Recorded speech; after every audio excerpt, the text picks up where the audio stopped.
I came back here where I started because I will shoot my final Netflix special tonight.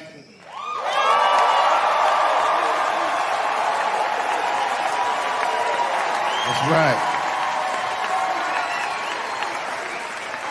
And after this shit, it's time to make America wait again. I've done too well. You know, if you black in show business and do too well, it's scary, nigga. Like, you gotta get the fuck out of the casino while the getting's good, while you're still winning. If you don't walk away from the table, that's how niggas get Kevin Harted. You already know. That's my man. I'm just saying, if he got a sex tape out, well, it's just a matter of time for me.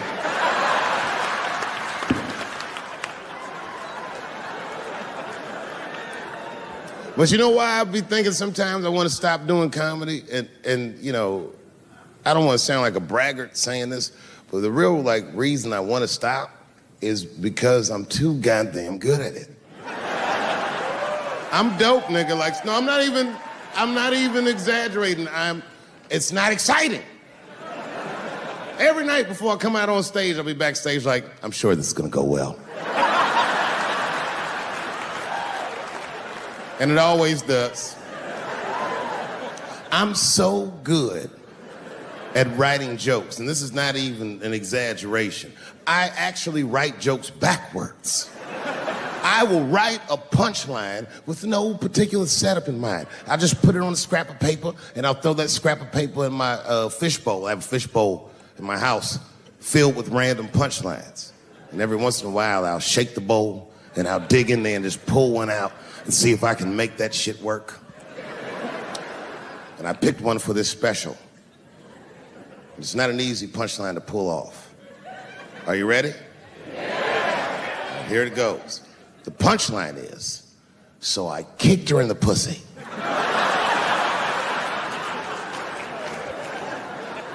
I haven't finished the joke yet. I just know whatever happens in the beginning of the joke, at the end of the joke, for some reason, I'm gonna kick somebody in the pussy. And it's going to be hilarious. And you know what's weird? I mean, to be honest, does it feel strange? Are you worried at all?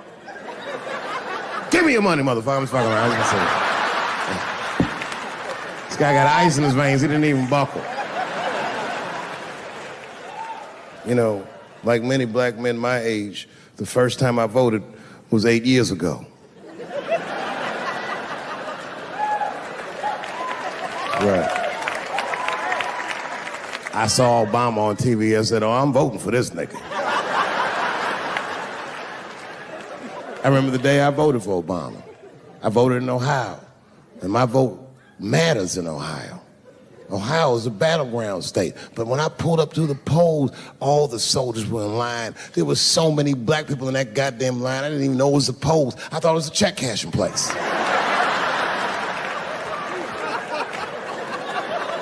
We were hugging each other, and old people were singing hymns and spirituals and shit. It was like the OJ verdict times 10 or some shit. I've never seen black people that happy. 8 years later, I'm pulling up to the polls again. This time, I'm driving a brand new Porsche because the Obama years were very good to me.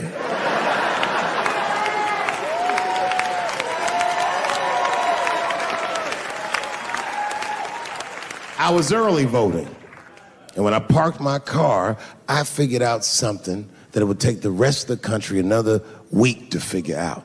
I understood that Donald Trump was going to be our next president because in Ohio, unlike D.C., you could see the results in the parking lot. It's all these goddamn pickup trucks and tractors and shit.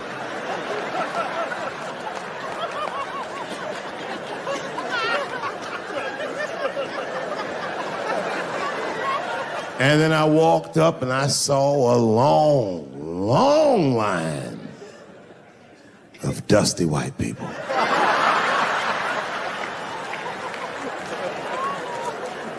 Yes, ladies and gentlemen, these were the poor whites. And I must tell you, I've never had a problem with white people ever in my life. But full disclosure, the poor whites are my least favorites. We've gotten a lot of trouble out of them. And I'd never seen so many of them up close. I looked them right in their coal-smeared faces. And to my surprise, you know what I didn't see? I didn't see one deplorable face in that group. I saw some angry faces and some determined faces, but they felt like decent folk. No, they did. In fact, I'm not even lying, and I didn't sound fucked up, but I felt sorry for them. I know the game now. I know that rich white people call poor white people trash. And the only reason I know that is because I made so much money last year, the rich whites told me they say it at a cocktail party.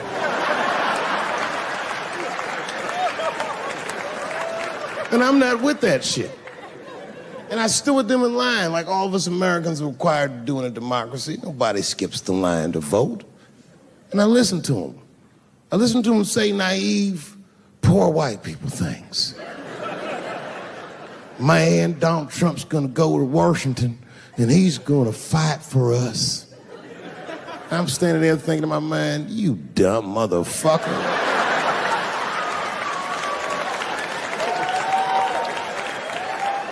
You are poor. He's fighting for me. Let's talk business. How many people in this room are not originally from the United States? My round of applause. Where are you from, bro? You right there. Iraq. You're from Iraq? Ew. I was fucking around. How long have you been here in the country? 23 years. 23 years? Are you a citizen yet? You are? Congratulations, nigga. Congratulations. Well, welcome to this great land. You know, I'm gonna give you a history lesson because I'm sure this wasn't on your entry exam. But every naturalized American has heard something about what I'm about to tell you. A picture is the early 50s in the United States. This 14-year-old boy goes down from Chicago to Mississippi to meet his extended family for the first time. He'd never been to Mississippi. And before he went, his mother said to him, very pointedly, she said, if a white man looks you in your eyes in Mississippi, look away. And I don't know what you know about black people from Chicago, but they're not a scared people. Legend has it, he was in front of a convenience store, hanging out with his cousins, having a good time, and a white woman walked out of the store, and he thought she was pretty, and he said, bye, baby, not realizing that he had just made a fatal mistake. 4 days later, a group of adult white men burst into this family's home and snatched a 14-year-old boy out of bed in front of his family that was powerless to stop them, and he was never seen alive again. His name was Emmett Till. They found his body maybe a few days later. It was in a creek, tied to a wheel so it would sink, horribly beaten and bloated. Hideous.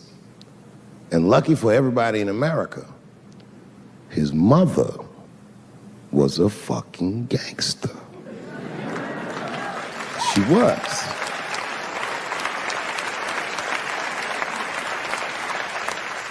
If you can imagine, in the very midst of a mother's worst nightmare, this woman had the foresight to think about everybody. She said, leave my son's casket open. She said, the world needs to see what they did to my baby. And every publication here in the United States, from Jet Magazine all the way to the New York Times, had this boy's horribly bloated body on its cover. And if our civil rights movement was a car, this boy's dead body was premium gas. This was a very definitive moment in American history where every thinking and feeling person was like, ugh, we gotta do better than this. And they fought beautifully, and here we all are.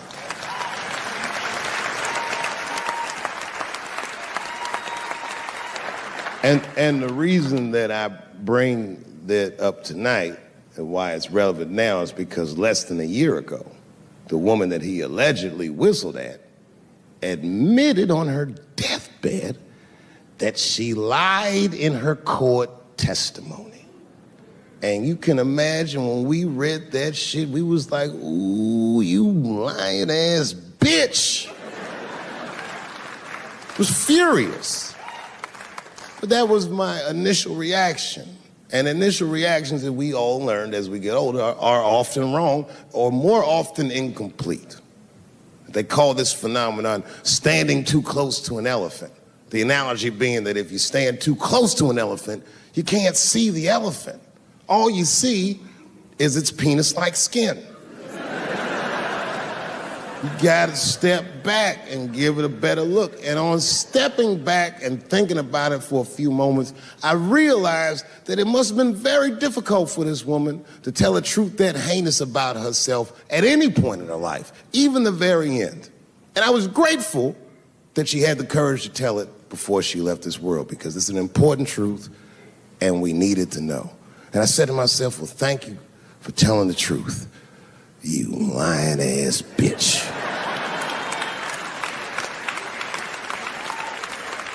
And then time goes on, and then after time, you can kind of see the whole elephant.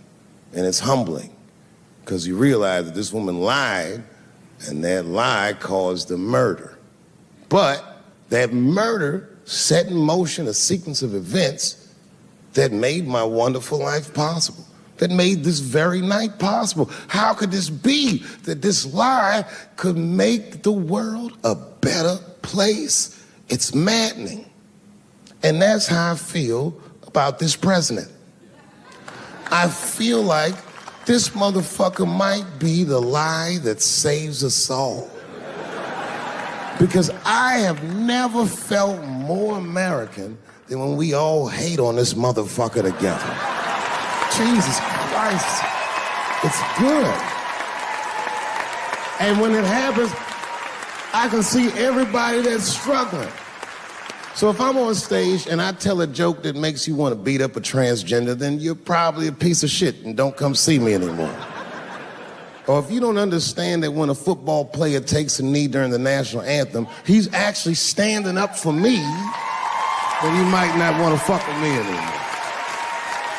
But I swear, no matter how bad it gets, you're my countrymen, and I know for a fact that I'm determined to work shit out with y'all. And if that woman that said that heinous lie was alive today, I would thank her for lying. And then I would kick her in the pussy. Thank you very much, Washington, D.C. God bless you, and good night. Do you know this strip club in D.C. called Camelot? Is that still open? Yes. Well, I know what I'm doing after the show. I gotta tell you. The other day, my wife called me creepy. You know, I frequent strip clubs. I don't want, it's something I like to do. And my wife said I was creepy because I go to strip clubs by myself. Is that creepy? I think that's better than going with the fellas. That's creepy to me. Hey, y'all, let's all go to the strip club and get our dicks hard together as a group of friends. Drive home in a quiet car and not talk about any of the things we've seen or done. No, nigga, I go by myself. But my wife doesn't understand why I go to the strip club. It has nothing to do with sex, you understand? I need a pinch of sexual energy in a room to relax, but it's more about being out. I like the music. A few naked chicks in there, it just makes me feel good. But I'm not trying to like socialize or meet anybody. You know, sometimes I go to the strip club and I bring a book. I do, and I sit right by the stage because the reading light is better.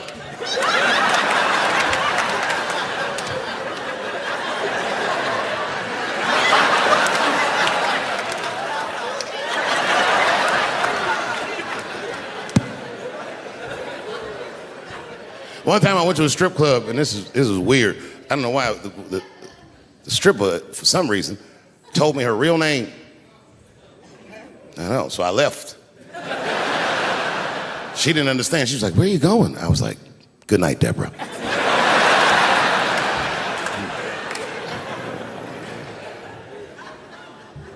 God bless her, but my wife is mistaken about my life. She told me once she thinks my job is fun. My job is a job. I'm fun.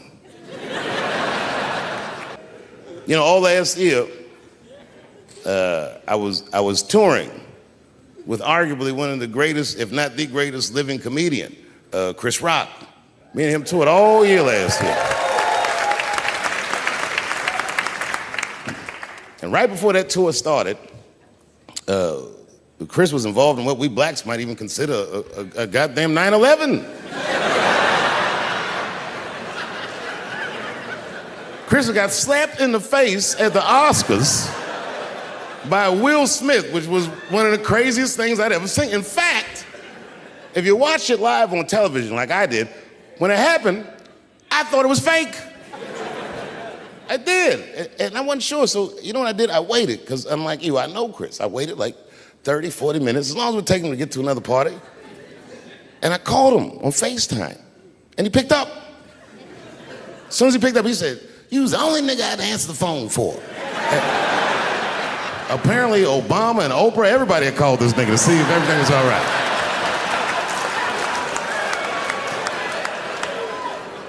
And I thought it was fake. I didn't know. So I asked him, I go, well, you know. He said, what? I said, well, did it hurt? And he said, yes, nigga, it hurt.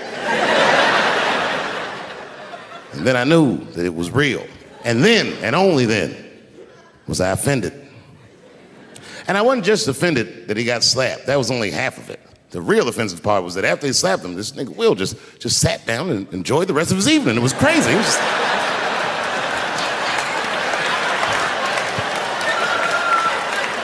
the fuck is this? And then all year, we was touring, and I couldn't wait to see what he was gonna say in his special about this slap. And I toured him all year, but the night he taped his special, Chris was one of these guys, he's crafty. You never know what he's gonna say until he really says it. So I went to see him tape his special. He taped it right up the street in Baltimore. Now, you guys are from DC, so you know about Baltimore.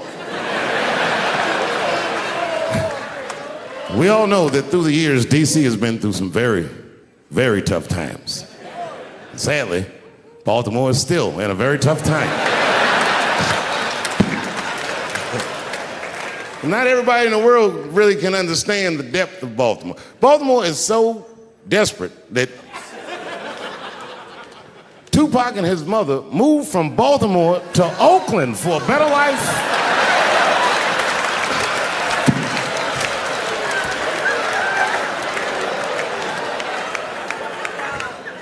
And Chris Rock went so hard in the paint, and I can't believe he did this, he shocked a Baltimore crowd. I didn't even know that was possible. I started doing comedy around here. Shocked them. And you know what he said that got him? He looked at the crowd, he walked out. I didn't expect him to say this. He looked at the crowd, it was all black, Baltimore black.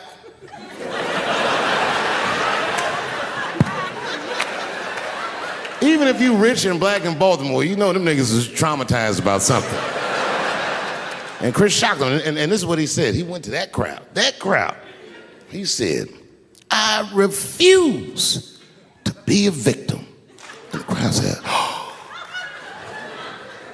And I was backstage looking like, nigga, watch the tape.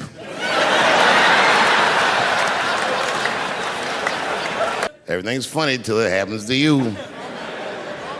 3 months. A mere 3 months after that terrible attack that Chris Rock endured, I was on stage at the Hollywood Bowl, and a lunatic jumped out of the crowd and attacked me. Now, I gotta tell you, if it happens to you, you don't even know what the fuck is happening. It was like slow motion. I just looked over. I don't know this nigga. And I just looked and said, oh my God, I'm being attacked. And this motherfucker was ragged. He jumped at me. He was like, ah! I'm old, but I'm fast. I caught this motherfucker's head with my hand and pulled his hoodie over his eyes. I can still feel his head in my hand. It was spongy. He had been growing dreadlocks. Not the beautiful dreads that Rastafarians grow. These were accidental LA homeless dreads. This shit had leaves and sticks and bottle caps and shit in it.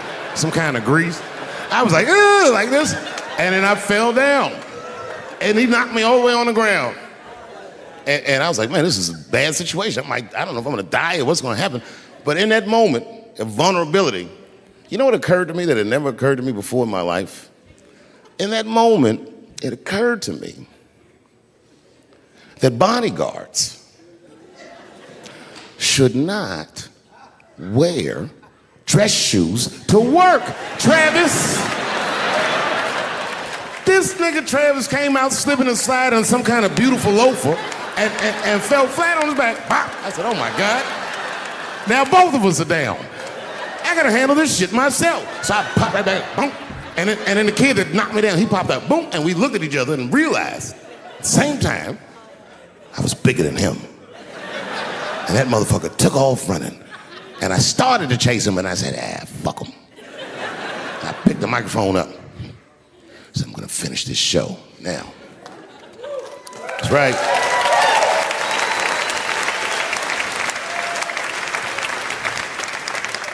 For 3 months before that, I'd been making fun of Chris Rock.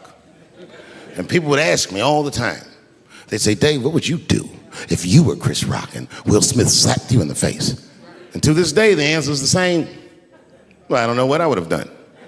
I've never been in a situation that extreme. But I do know now what Will Smith would not have done. And that is enjoy the rest of his evening. Man, listen. We gave that kid a good while. We was whooping his ass. Not we, I mean, I was on stage trying to think of a joke to tell, but they was beating this nigga up right behind me. Everybody could see it. Everybody could see it. And I'm sitting up there trying to think of what to say. And I'm tongue-tied. Me, of all people, can't think of anything to say. Look at my karma. Just that moment. Of all the people in the world, Chris Rock walks from backstage, walks up to me in front of 20,000 people, grabs the mic out of my hands and looks at the crowd and goes, was that Will Smith? Man, motherfuckers fell out of their chairs laughing. I was standing there looking stupid. I was fucking furious, because I'm thinking in my mind, nigga, this is my attack. You got attacked 3 months ago. Now you have jokes. So I snatched the mic back from Chris and tried to get one off, but my shit did not go good at all. I didn't know what to say. I was just like, it was a trans man. And the crowd was like, boo. This is LA, we like trans people, boo. I know, I felt so bad. I felt so bad. But I know why I did it. You'd have to be there to understand, but man, when that guy tackled me, it was like it's like a movie or something. You gotta picture this. Picture a famous person you like. Every famous person you could imagine was at that show. It was like the biggest night that Hollywood had ever seen. And when that guy tackled me, he cleared the bleachers. I had to watch the tape afterwards to know this happened, but as soon as he tackled me, Jamie Foxx was the first motherfucker that jumped out of the crowd. He was wearing a white cowboy hat like he knew this shit was gonna happen to him. Never seen this nigga in a cowboy hat before. And Jamie started chasing that motherfucker around like any given Sunday. And that kid was fast as shit, was juking and shaking, and they broke Jamie's ankles, and he just kept running. And then Jon Stewart from The Daily Show ran from backstage and jumped at this motherfucker like Super Jew. He was like, ah! And the kid seen John coming, so he jumped back, and John went flying that way. And this kid was fast, and then he turned around. He sees the emergency exit. He starts running for the emergency exit. Just before he got to the door, motherfucking Puff Daddy from Bad Boy Records jumped in front of the door. That nigga was like,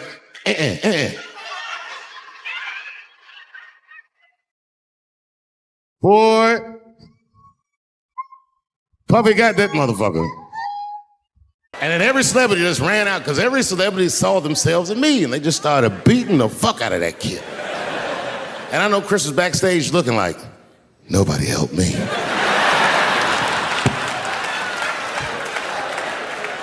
Everybody hates Chris.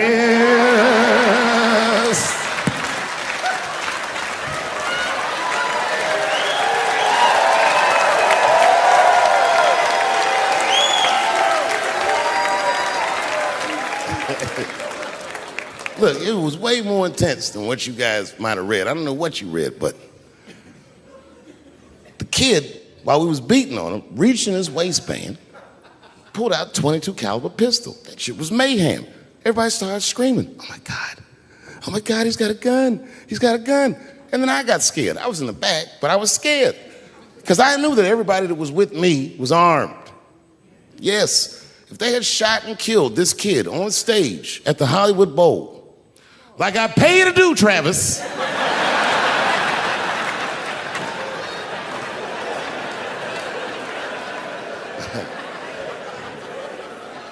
But Travis G'd up. Travis wrestled the gun out of the kid's hand, and then he took it like this and tried to chamber the round, and he couldn't. So he pulled the trigger, and it wasn't a gun. A knife blade popped out in front. This kid was in the game. Some scary shit. So the next night, even though I didn't have a show, I got to get right back on stage. Show. Someone in the audience screamed out, Dave, what happened with the attack? And I didn't know there was journalists in the room. All I said, this nigga has a knife that I identified as a gun. I got 6 more weeks of bad press for that joke. I didn't even do nothing to this thing. That was not right. That was not right. And then the New York Post went to jail and interviewed my attacker like he was some kind of hero. And I read that interview. Turns out the entire attack was my fault. Yes, I triggered him. I don't need to. I had done jokes about my home, but turns out this young man was homeless. I mean, there's no weapon on this. But I will say, for a homeless guy, he had incredible sense.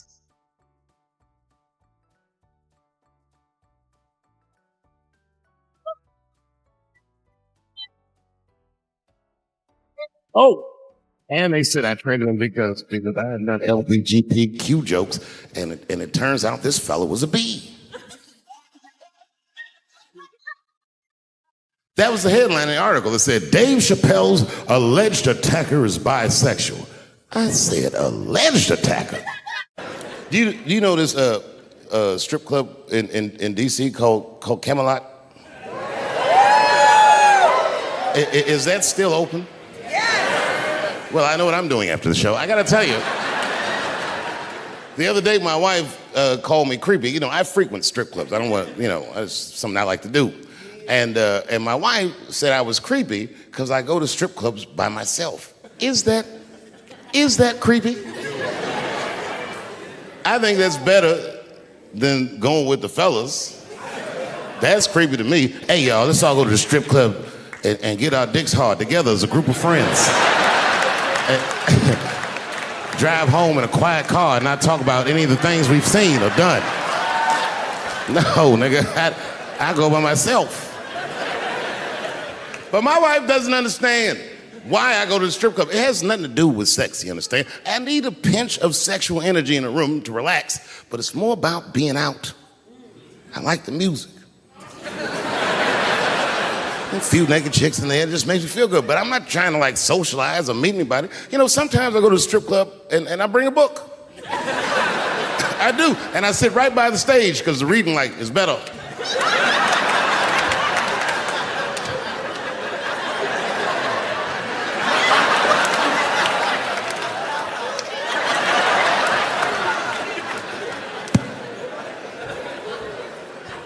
One time I went to a strip club, and this is weird. I don't know why. The stripper, for some reason, told me her real name. I know, so I left. She didn't understand. She was like, where are you going? I was like, Good night, Deborah.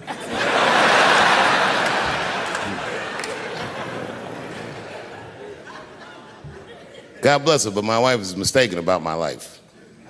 She told me once she thinks my job is fun. My job is a job. I'm fun. I've been married a long time. I have, man. I talk a lot of shit about my wife, but I love her very much. In fact, you guys wouldn't believe this about me. I'm a jealous husband. It's true. Yeah, let me tell you something. One time I thought my wife was cheating on me. Yes, nigga, yes. That was one of the worst days of my fucking life. I couldn't take it. And I'm embarrassed about it now, but I can talk about it. You know what I did?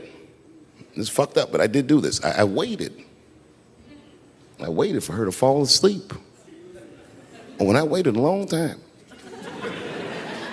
she's Asian. I couldn't tell if she was asleep or not. I was looking at her.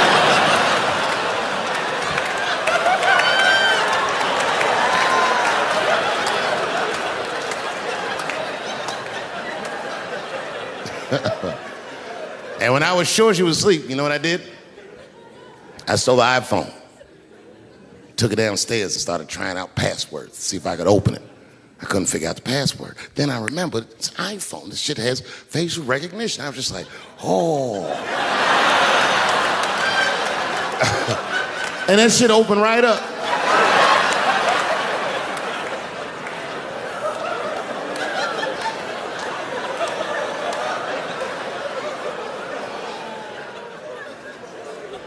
And I saw a text message in there from a fella named Earl. I don't know anybody named Earl. I woke her up out of her sleep. I said, wake the fuck up. Who the fuck is Earl? And she said, David, what are you talking about? Oh, don't you play dumb with me, bitch. I done opened your phone. Who is Earl? And she said, oh my God, David. That's gay Earl from the hair salon. I said, word, what am I, a dummy? How am I supposed to know this nigga is gay? And she was calm. She said, read his text and look at his pictures. I started reading the text. This fella sure does spell girl with a U a lot. And I switched over and looked at his pictures, and I couldn't believe it. This fella looked gay and still pictures. His mouth was open in every shot.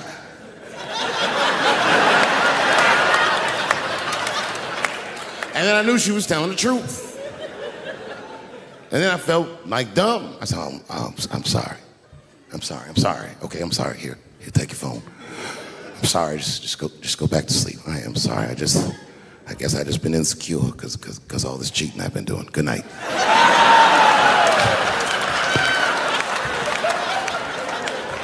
And she didn't let me leave. She said, well, since you want to wake a bitch up, and then she pulled my phone from under her pillow. I said, what the fuck?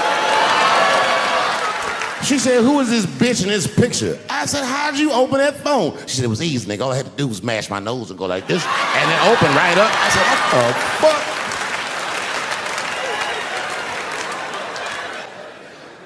You know, I have a great reputation in show business, but in comedy, I'm what's known as a lazy comedian, which is crazy because I work all the time, but that's not why they call me lazy. They call me lazy because I'll do shows sometimes, 20,000 people be in the crowd.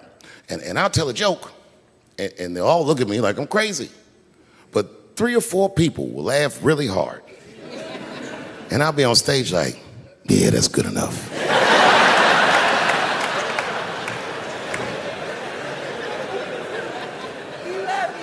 Well, this next joke is one of those jokes that... It's not, you know what I mean? I like to tell it, but it never does good. But I'm gonna do it. You know why it doesn't do good? I'm not good at impressions, but this is an impression. You ready? Okay. This is not gonna work. All right, this is my impression. It's my impression of the dead people on the Titanic. You didn't let me finish. This is my impression of the dead people on the Titanic as the submersible was approaching their ship.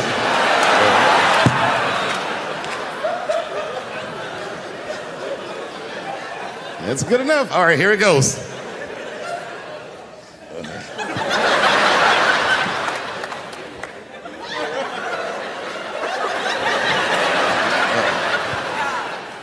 I'm gonna do it. Okay, here it goes. Join us in our watery grave.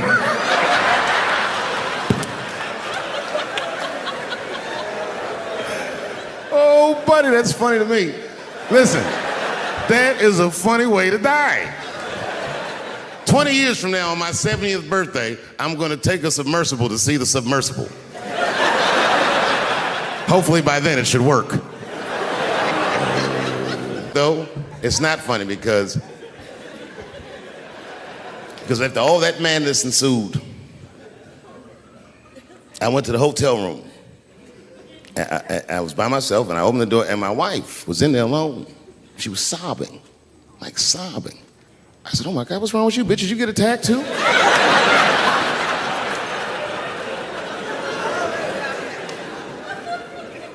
And she's crying. She said, oh my God, David. She said, if you had died tonight, me and the kids would have nothing.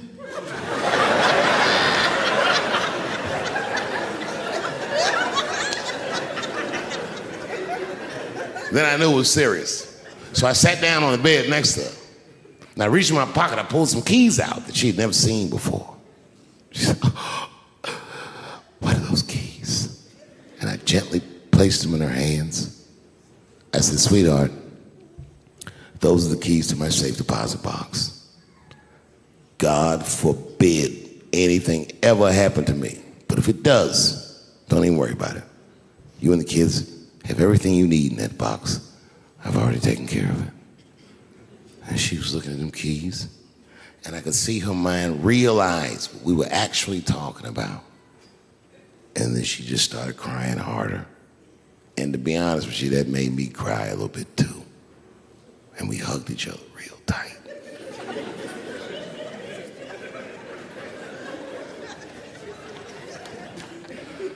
Do you know this bitch looked in the box while I'm alive and well? Who does that? Oh my God. And then she was mad at me. She said, God damn it, David, I opened that box. I said, you did?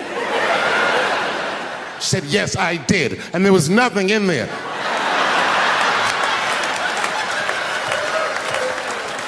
I said, nothing? Oh. She said, nothing except your stupid joke book. I said, whoosh. I said, well, sweetie, look. If you tell those jokes exactly how they're written, you and the kids should be fine. They're really good jokes.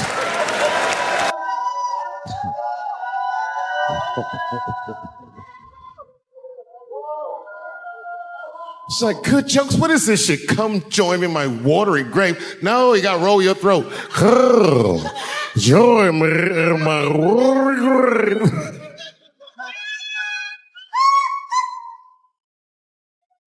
I've been married a long time. I have, man. You know, I talk a lot of shit about my wife, but I love her very much. In fact, you know, you guys wouldn't believe this about me. I'm a jealous husband. It's true. Yeah, let me tell you something. One time I thought my wife was cheating on me. Yes, nigga, yes. That was one of the worst days of my fucking life. I couldn't take it. And I'm embarrassed about it now, but I can talk about it. You know what I did? It's fucked up, but I did do this. I waited. I waited for her to fall asleep. And when I waited a long time, she's Asian. I couldn't tell if she was asleep or not. I was looking.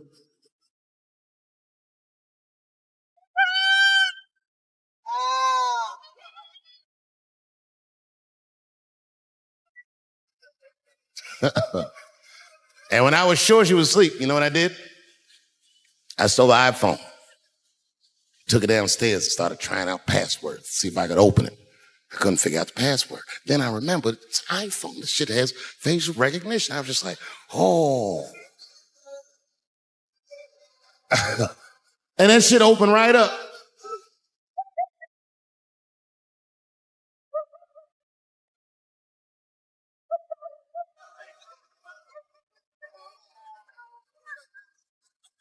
And I saw a text message in there from a fella named Earl. I don't know anybody named Earl. I woke her up out of her sleep. I said, wake the fuck up. Who the fuck is Earl? And she said, David, what are you talking about? Oh, don't you play dumb with me, bitch. I done opened your phone. Who is Earl? And she said, oh my God, David. It's gay Earl from the hair salon. I said, word, what am I, dummy? How am I supposed to know this nigga is gay? And she was calm. She said, read his text and look at his pictures. I started reading the text. This fella sure does spell girl with a U a lot. And I switched over and looked at his pictures, and I couldn't believe it. This fella looked gay. Still pictures. His mouth was open in every shot.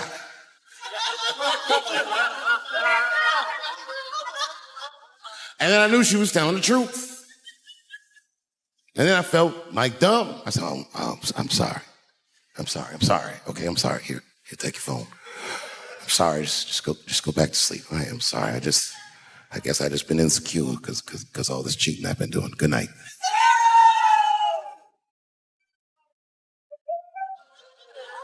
And she didn't let me leave. She said, well, since you want to wake a bitch up. And then she pulled my phone from under her pillow. I said, what the fuck?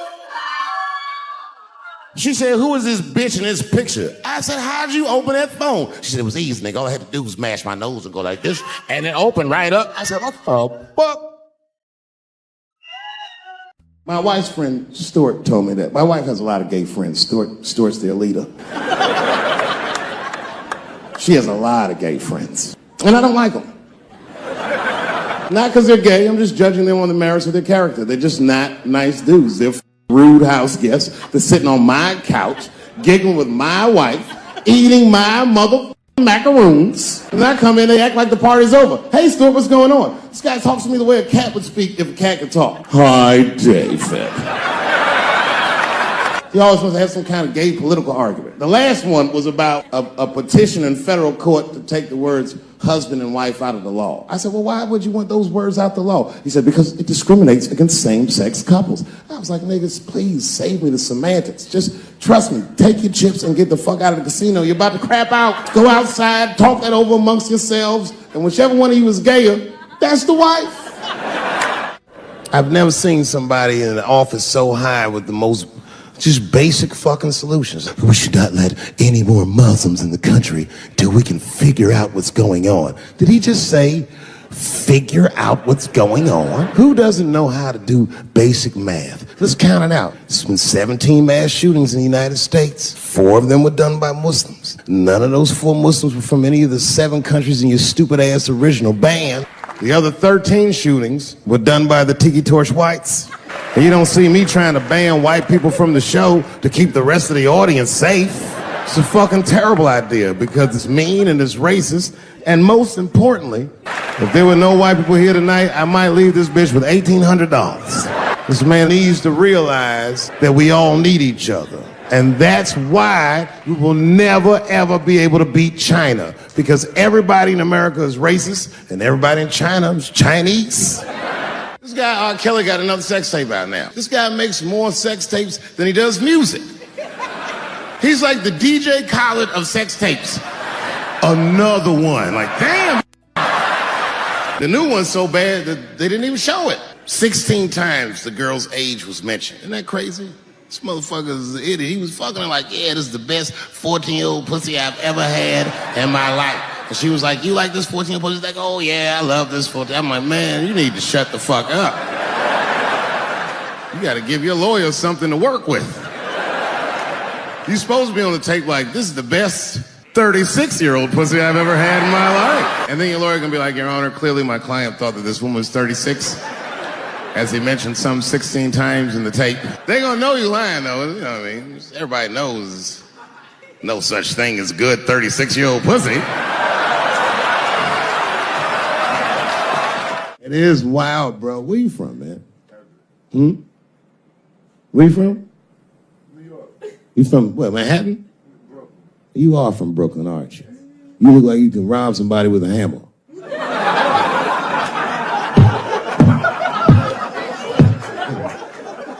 Brooklyn niggas rob you with shit they find around the house. just got stabbed with a toothbrush. This nigga must be from Brooklyn.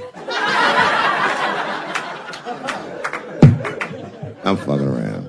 I think, okay, again, of all those letters, the T has the toughest road ahead. In fact, I think the T should stand for tough road ahead. They've got the longest mental gap to bridge. That's all I'm saying.